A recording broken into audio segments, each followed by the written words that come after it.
Hello, this is Malachi Bishop with the Rehabilitation Counseling Program at the University of Kentucky, and this is RC-660, Rehabilitation Counseling Theories and Techniques, Semester 1, and we're going to be talking today about counseling research, just a few ideas on process and outcome research in rehabilitation counseling.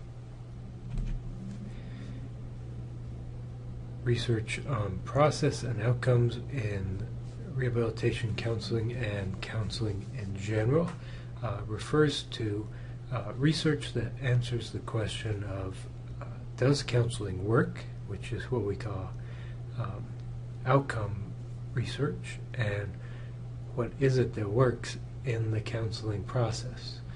What in the counseling process makes counseling work, and we call that process research. And we're going to be looking at some research and the applications and implications for you as a practicing rehabilitation counselor.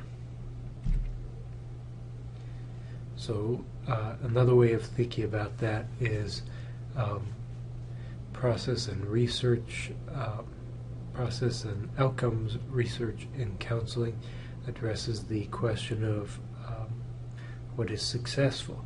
And success in counseling has been defined and can be defined in a number of ways.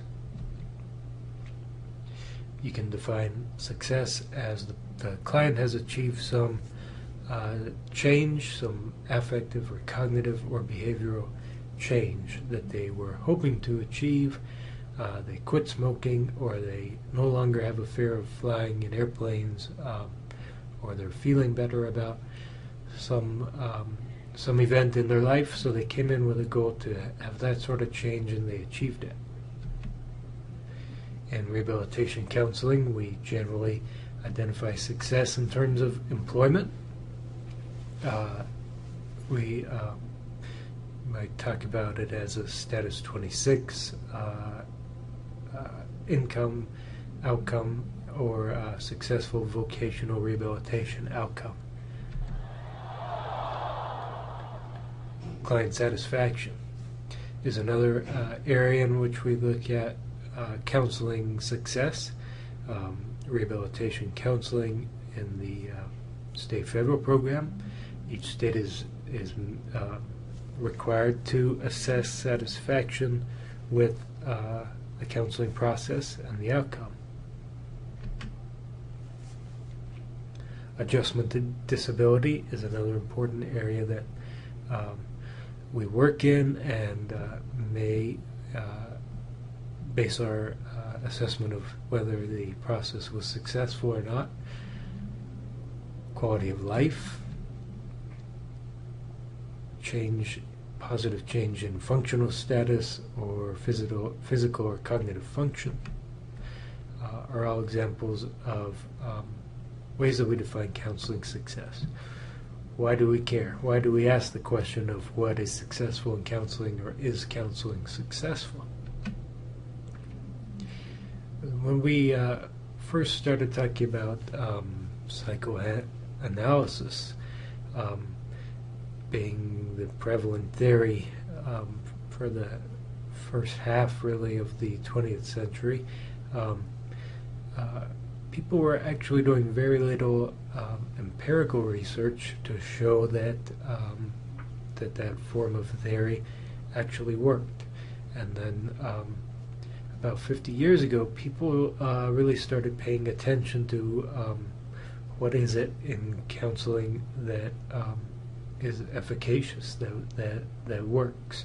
And Carl Rogers was one of the people we talked about as being very involved in that process of really looking closely at the counseling process, developing theory based on the results of that research, and trying to show that certain techniques, certain theories were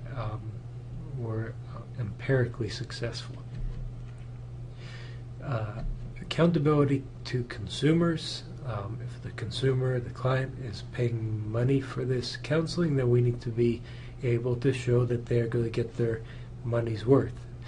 To establish professional credibility, Again, we want to show that our counseling approach is effective in rehabilitation counseling. We can show that, for example, the state federal voc rehab program has been very successful in helping people with disabilities achieve successful employment outcomes. So we have established and continue to establish our credibility that way. Educational certification, licensure issues, managed care. We've really moved into what some people call an era of accountability.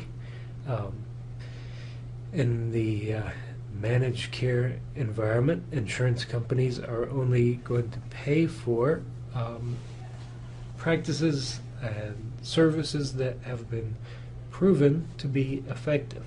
So in the last 2 or 3 decades, we've really moved into this. If there isn't evidence to prove that this practice is effective, then the insurance companies are not going to pay for it. The voc rehab system is accountable to its consumers and stakeholders who are the American taxpayers. So we need to be able to show that our services are effective. We need to show that with research that shows that people who engage in voc rehab generally are more likely to have, generally do have successful employment outcomes.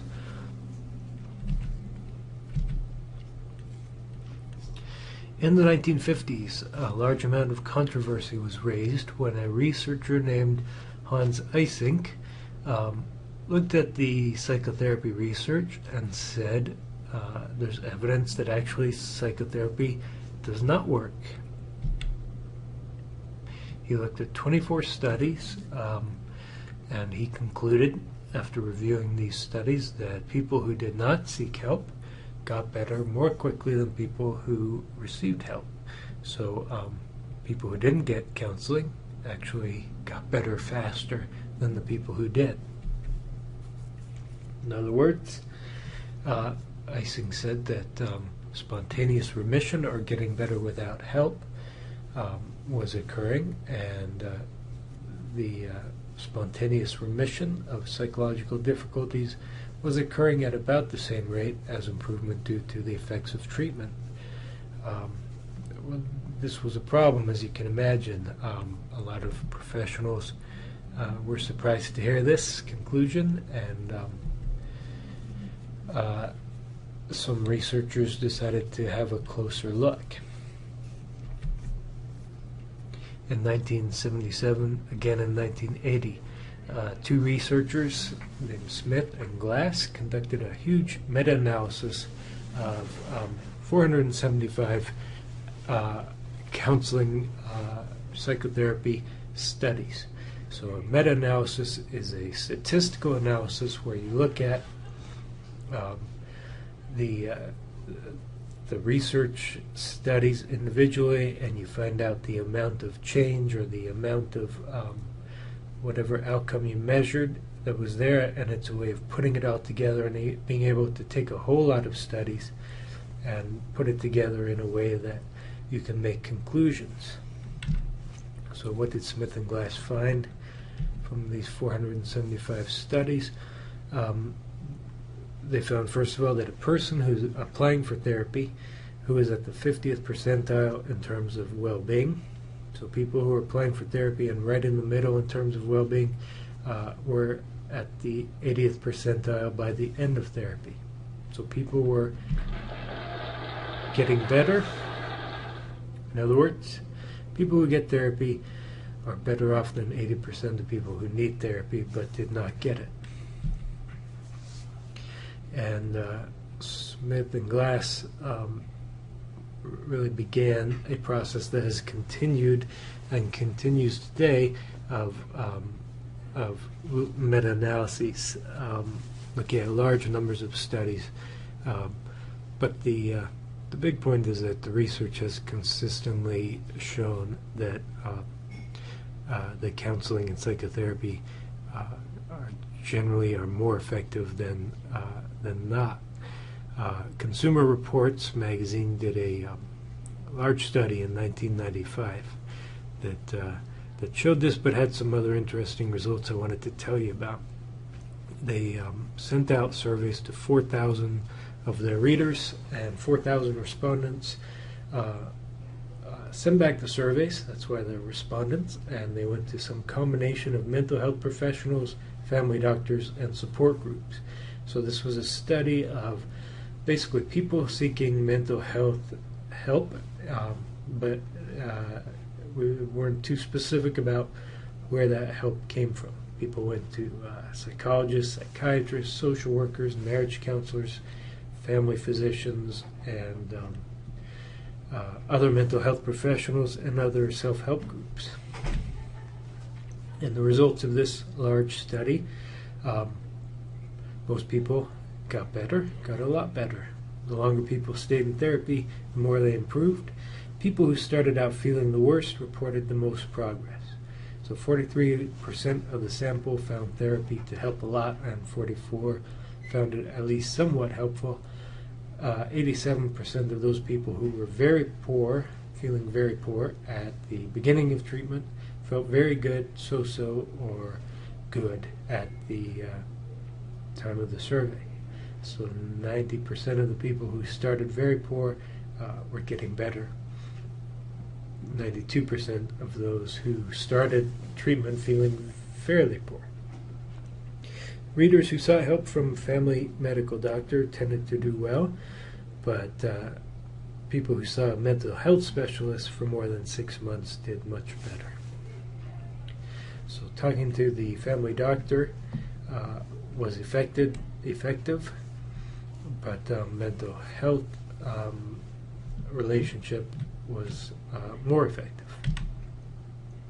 People were equally satisfied whether they went to a social worker, psychologist, or other mental health professional. It didn't really matter, with the exception of those who went to a marriage counselor. And what people think is the issue there, people were less likely to feel that they'd been helped if they went to a marriage counselor. But what people think happened there is, when do you go to a marriage counselor?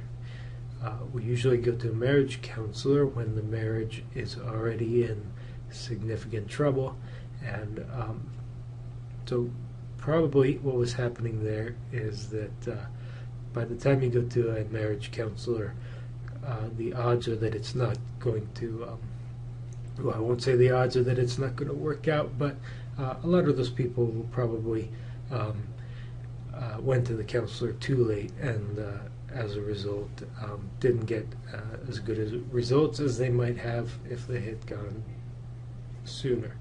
Most people who went to a self-help group were very satisfied, and especially AA did very well. Alcoholics Anonymous. And people who received only psychotherapy improved as much as those who got psychotherapy combined with medication.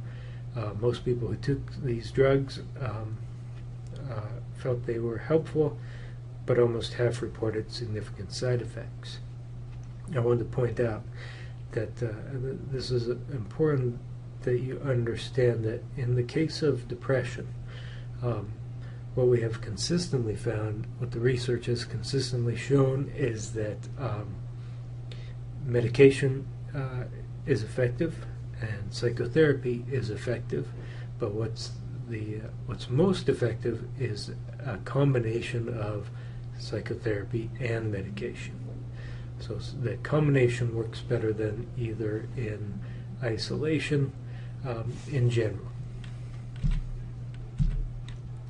More on medications. 40% of the respondents who sought professional help received psychiatric drugs, so 4 out of 10. Those who relied only on their family doctors were much more likely to get medication at 83%, but they, compared to 20% of those who went to mental health specialists, but those people who went to doctors, almost half of them received prescriptions for medication, but didn't get prescription for counseling or mental health therapy, which is frequently the case.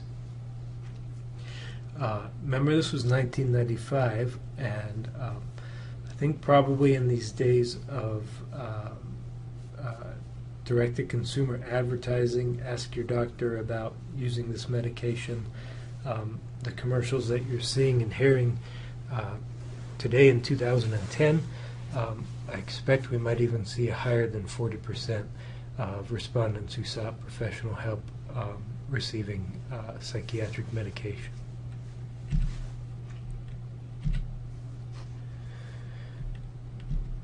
They looked at whether any kind of therapy did better than any other kind, and this too is a kind of research that's been done many, many, many times.